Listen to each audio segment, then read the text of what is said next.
This is where the Water's Edge all started 7 years ago.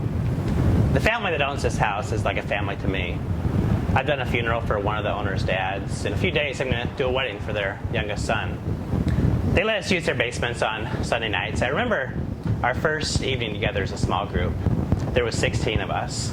None of us knew each other. We watched a DVD. We got to know each other. We responded to a few questions that I asked. We prayed, and we agreed to meet again the next week. It was our first ever small group.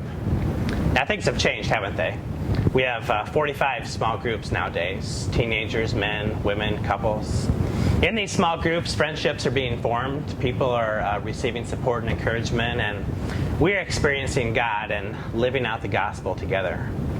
At our first gathering here, a worship service was a distant dream. Today we have 3 worship services each weekend at 2 different locations. We had a vision to serve people. This year, over 125 people on 5 teams went or are going to places like Uganda and Belize and Pennsylvania, Minnesota, and Oklahoma.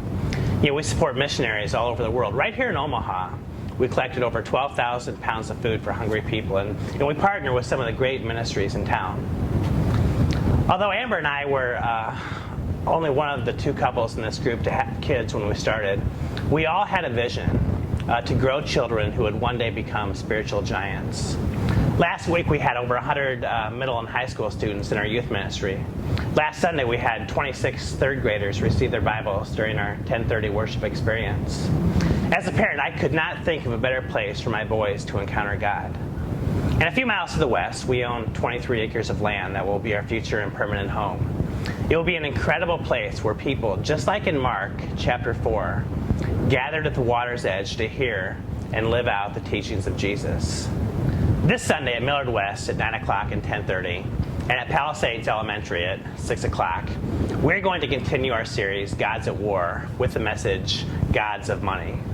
Money can be great. Much of what we have been able to do and much of what we are going to be able to do in the future are because of the generosity and commitment of our members and participants. But money can also become our master. The pursuit of it, or dreaming about it, can consume our time and our energy in our lives. We're going to look at what Jesus says about money and what he says about grace. So check out our webpage at watersedgeomaha.com and our Facebook and our Twitter pages at We Omaha. And I hope to see you this Sunday morning.